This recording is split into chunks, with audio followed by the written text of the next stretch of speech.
E aí? Afinal, para onde é que a gente vai depois dessa vida?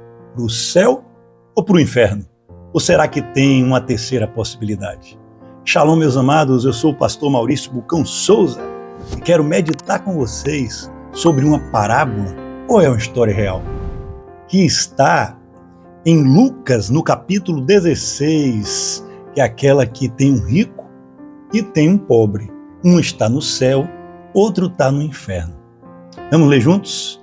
Versão Nova Almeida atualizada, Lucas 16, 19 a 31. Fique até o final, gente, que a gente vai crescer juntos no conhecimento da palavra de Deus. Isso pode mudar uma vida, porque Jesus Cristo, Ele está voltando. E essa parábola está nos trazendo a atenção esse momento, para a gente não herdar o inferno, porque não tem terceiro lugar. Ou é céu ou é inferno. Vamos lá, no versículo 19 de Lucas 16 vai dizer assim: havia um homem rico que se vestia de púrpura e de linho fino e vivia no luxo todos os dias. Diante do seu portão fora deixado um mendigo chamado Lázaro, coberto de chagas. Este ansiava comer o que caía da mesa do rico. Em vez disso, os cães vinham lamber as suas feridas. Chegou o dia em que o mendigo morreu e os anjos o levaram para junto de Abraão. O rico também morreu e foi sepultado.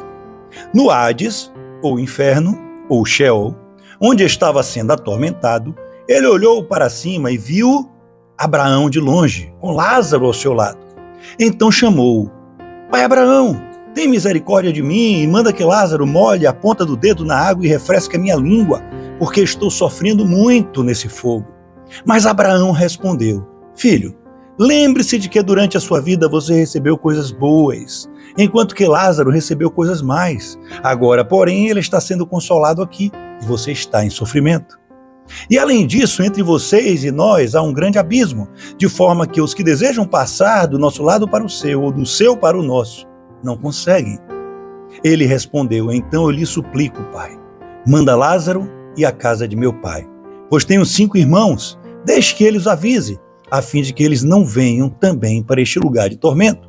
Abraão respondeu, disse ele: Mas se alguém dentre os mortos fosse até eles, eles se arrependeriam. Pouco antes, no versículo 29 que eu pulei, está dizendo: Abraão respondeu: Eles têm Moisés e os profetas, que os ouçam. E o versículo 31 vai dizer: Abraão respondeu: Se não ouvem a Moisés e aos profetas, tampouco se deixarão convencer, ainda que ressuscite alguém dentre os mortos. Essa parábola é muito forte. Abraão representa aqui o pai das nações. Ele vai representar o próprio Deus recebendo naquele local, porque teve uma promessa para Abraão e todos nós somos descendentes de Abraão pela fé, herdeiros da terra prometida. Gente, tem 4 pessoas aqui nesse episódio, sabia? 4. A primeira é o rico, a segunda, Lázaro, a terceira, o próprio Abraão. E a quarta, quem é? A família do rico. Esse texto é muito forte, porque se a gente fixar os nossos olhos no rico e em Lázaro, a gente vai ver que ambos já morreram. Não existe mais oração para quem morreu. Morreu, já era, já está decidido, ou vai para o céu ou vai para o inferno. Esse momento pequeno que a gente passa aqui na terra vai definir toda a nossa eternidade. Mas antes de falar isso, eu queria focar num ponto que poucos focam. Porque aqui nesse texto está dizendo que o rico se deu conta que não tinha como o que fazer, ele vai sofrer. Então ele se deu conta da família dele, a família dele está viva. Ou seja, ainda dá tempo de interceder pela família dele. Não, interceda por sua família enquanto você ainda está vivo. Depois de morto, ele tentou interceder e fez assim: olha, mande então anjo, faça isso, deixe que Lázaro ressuscite e vá avisar minha família. E ali ele falou: ele tem a lei e os profetas. Em outras palavras, ele está falando para mim, para você aqui, meus amados. Sabe o que ele está dizendo? Ei, você tem a Bíblia para estudar. Você tem os pastores para estudar, você tem pessoas cheias do Espírito Santo te alertando o tempo inteiro e você não quer nem saber, nem que aparece um anjo em sua frente, você vai querer saber. Se você quiser saber, pelas próprias Escrituras, você converte seu coração a Jesus Cristo, você é tocado pela verdade. Mas o orgulho não deixa. A gente não se quebranta dizendo, Jesus, entre em minha vida agora. Cuidado, gente. Eu não estou falando esse texto aqui para você pensar em alguém. Poxa, preciso interceder por alguém, preciso ir lá falar de Jesus para alguém. Não, isso também é verdade, claro. Você precisa interceder por alguém enquanto está vivo. Mas o mais forte aqui é que eu e você podemos estar no lugar dessa família desse homem rico. Ou seja, no lugar daquela pessoa que está vivendo a própria vontade, não está nem aí, só está aí para o que tem, para o que gosta, fechou o coração para tudo, diz que é cristão, mas acorda e vai dormir sem não fazer nada para Cristo, não tem tempo para Cristo, nem para o culto você tem tempo com os irmãos, e aí depois de morto, você vai estar no inferno, e eu preciso falar dessa maneira dura, porque Jesus Cristo está voltando, você vai estar no inferno e não tem mais jeito, e é uma eternidade, e a pessoa ainda vai estar no inferno, porque há um abismo entre o céu e o inferno. Isso é tão lindo, cara, porque se você perguntar qual o nome do rico, não tem. Aqui no texto não tem. Ele já está lá no céu. Jesus Cristo nem sabe o nome do rico, não vale nem a pena. Qual o nome do pobre? Esse pobre aqui nem mostra ele intercedendo por família, o que é sinal que no céu essas memórias vão ser apagadas da nossa mente. Eu não estou falando que você não vai se lembrar de nada, não. Eu estou falando que não é lugar mais para sofrimento. As coisas ruins, você não vai sofrer mais. Já era, passou. Enquanto no inferno você vai lembrar dia e noite e vai olhar para quem está no céu com inveja de querer, pelo menos, que molhe a ponta dos dedos com água. Tamanha é a aflição do inferno. Isso não te assusta? É claro que a gente tem que chegar por Jesus Cristo porque Ele nos amou primeiro. Não por causa de medo, mas se o medo do inferno não for um motivo de você buscar amar Jesus Cristo, deixa que depois Ele aperfeiçoa esse amor. Todo mundo conhecia o rico. E o pobre? O pobre não era nada. Um certo mendigo chamado Lázaro. Mas no céu, ele é Lázaro. E o rico? Não tem nome. No céu, o seu nome, que você se acha que não vale nada, você se acha injustiçado, você acha que não serve para a obra de Deus. Ei, se você está botando o reino de Deus em primeiro lugar, eu garanto a você, Ele sabe o seu nome e vai dizer, Lázaro, João, Maria, Frederico, Carla, bote seu nome aí no meio. Venha para a minha direita, para o gozo eterno de meu Pai. E lá no outro lado haverá choro e ranger de dentes. Se você está ouvindo essa palavra, você não é nem o rico nem Lázaro, porque você não morreu ainda.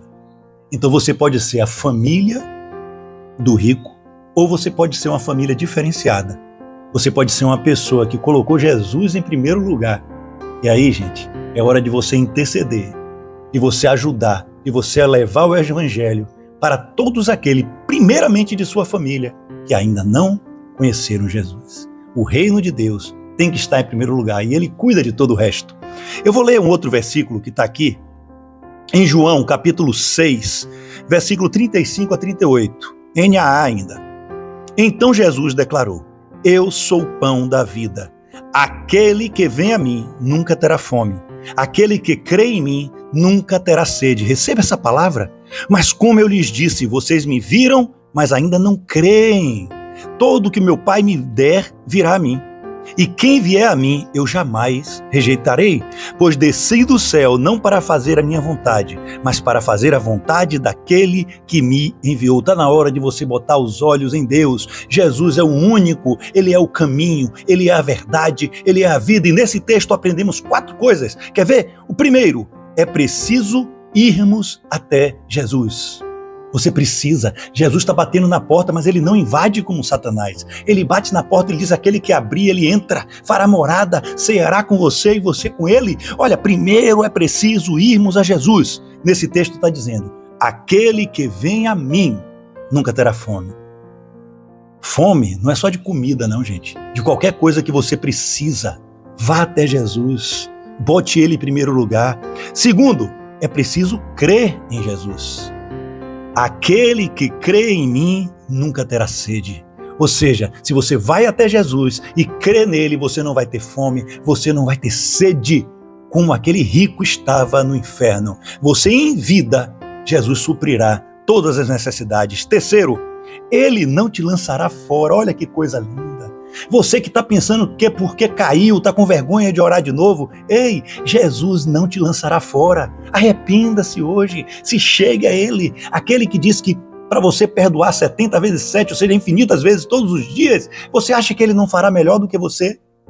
Amados, a gente cuida das coisas do Pai de forma imperfeita e Ele cuida das nossas de forma perfeita. Esse é nosso Jesus, a gente sai sempre na vantagem. Terceiro ponto, nesse último texto que eu li, Ele não te lançará fora, e quem vier a mim, eu jamais rejeitarei. O que você está esperando, meu irmão? Pare de acreditar em sua mente. Acredite no poder do Espírito Santo que está dentro de você. E se não está ainda, é hora de você se render a Jesus e dizer: Jesus, entra em mim, vem Espírito Santo e cuida de tudo que é meu. Me transforme num ser melhor que teme a Deus, que ama o próximo. E finalmente, em quarto lugar, irmos a Ele é fazermos a sua vontade. Jesus Cristo diz: aquele que me ama, ama ao meu Pai. E o Pai, gente, amará você. Aquele que me ama faz a minha vontade. Aquele que me ama obedece às minhas leis. Ou seja, a lei de Jesus Cristo está toda na Bíblia. Ele explicou. Ame ao próximo como a si mesmo. Mas primeiro disso, ame Deus acima de todas as coisas e ao próximo como a si mesmo. Isso resume tudo. Seja uma pessoa transformada em Jesus e não na religião. Esqueça o que a religião prega. Não pode cortar cabelo, não pode usar batom, não pode isso, não pode aquilo. Não, isso aí não vale nada. Tem um certo ar de teologia, tem um certo ar de sabedoria. A Bíblia diz isso. Mas no fundo não vale nada. O que vale é você ter uma intimidade com Jesus. Entre no teu quarto agora, tranque a porta, converse com Ele. Ei, mas eu quero gritar, grite com Ele. Fale o que você quiser e deixe Ele tratar seu coração. Porque Ele vai e Ele quer tratar seu coração. Se achegue a Jesus e de maneira alguma Ele te lançará fora. Aprenda com o rico e Lázaro. Lázaro não se lembrou mais de nenhuma dor. Por quê? Porque ele fez o que agradava a Deus em vida. Esse texto não está dizendo que você tem que ser pobre e mendigo para ir para o céu. Não é isso que ele quis dizer. Mas ele pegou um exemplo de algo extremo, de que você pode estar passando momentos muito difíceis nessa vida, mas se você serviu a Deus, vai valer a pena. Sabe, para finalizar, isso aqui, creio eu, não é uma parábola. Jesus não coloca nome de pessoas em parábolas. Ele não diz: vou te contar uma parábola. E Jesus contou uma parábola, não. Existia um homem muito rico e outro chamado Lázaro. É uma história real. E você quer viver essa história real? Viva com Jesus. Escolha Jesus e todas as coisas lhe serão acrescentadas. Shalom, shalom. Até a próxima palavra em nome daquele que nos resgatou. Amém.